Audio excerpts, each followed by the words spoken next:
Hello everyone, how are you all doing today? Hope and pray that all of you all are blessed, happy, and keep smiling as the same goes here with me.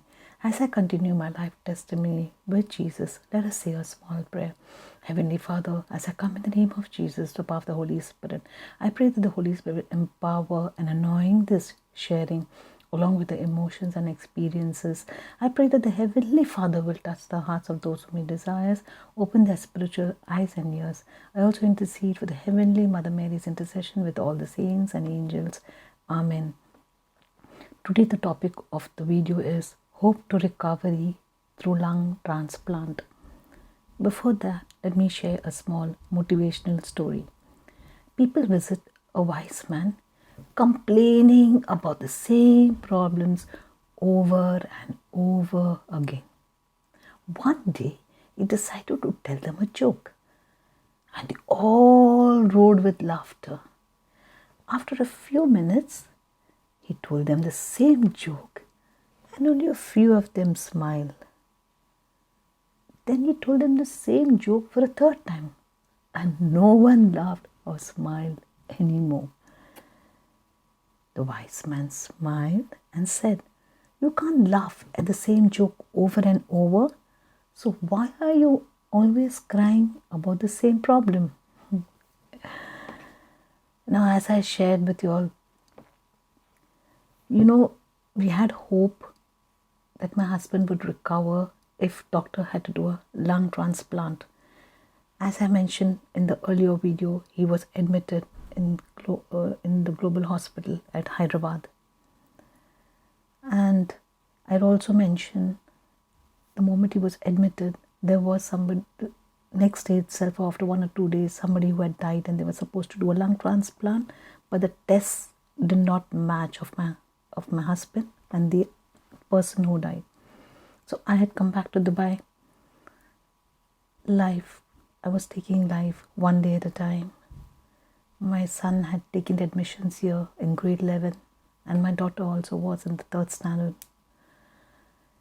Managing all the responsibilities, taking one day at a time, praising God, and just knowing unknown future life was going on until June 2007. I got a call again from the hospital. My brother-in-law called up and he said that we have admitted Narayanan again in the hospital, as since 3 days he has been vomiting blood, and today is the 3rd day.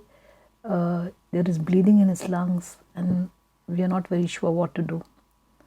It was 10 p.m. in the night and I was holding the children's hand and we were about to say prayers.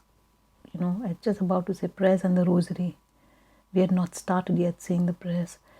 I just left their hands just in shock, and I told my children, and they went off to sleep, but I could not sleep that night.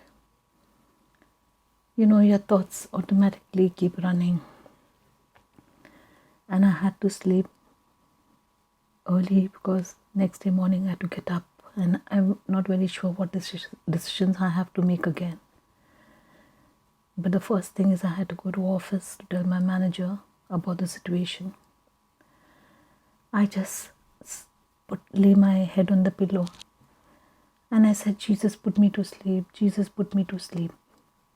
And I remember it was 12 in the night.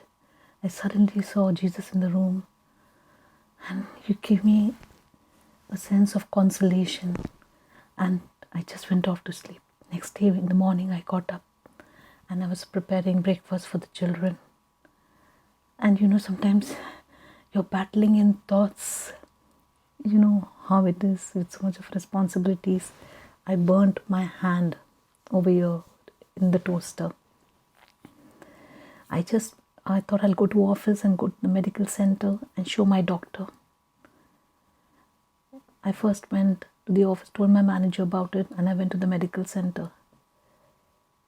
And of course I was praying continuously, just surrendering to God each moment of my life. As I was returning back from the medical center, I got a call from doctor of Hyderabad and said we have managed to do an angioplasty on the lung. So now his bleeding has stopped. It was such a great relief for me. And God again took over when I surrendered to Him. Then I was following up with this doctor who was supposed to do the lung transplant. Around after 15 days, he told me that now we can no longer do a lung transplant for your husband as he's got some infection in the blood. In the meantime, my husband was also informed, and he started, searching for hospitals. And during this time, he found one hospital, a nursing home actually, an Ayurvedic nursing home in Kerala. And he told me that he would prefer to go over there. Now, he had spoken to the doctor in Kerala, and they had told him that you can come here. It's not a permanent cure, but we can see how we can treat it.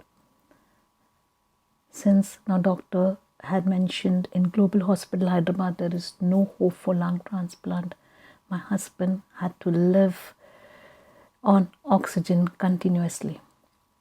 Not only that, we had to move him from Hyderabad to Kerala, and that was a very big task. It was July 2007, and I was the project that I was supposed to go live,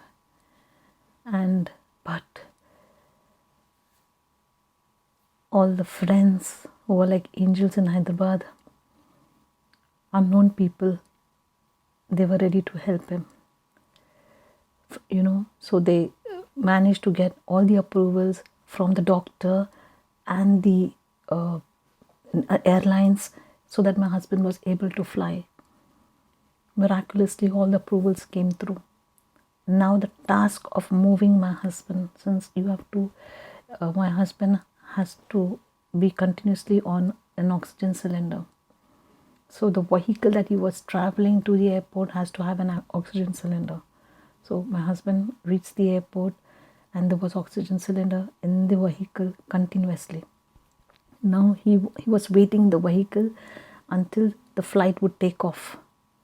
So everyone was outside the vehicle and he was inside.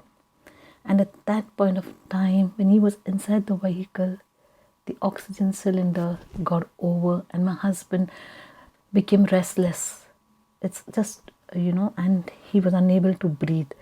He started banging on the glass of the vehicle, and of course there were, the people were standing around. They came running in and they contacted the airlines authorities. I don't know how they replaced the oxygen cylinder. I'm just sharing this incident, because what my husband went through. And then even in the flight, throughout his journey, they had to keep an oxygen cylinder next to him.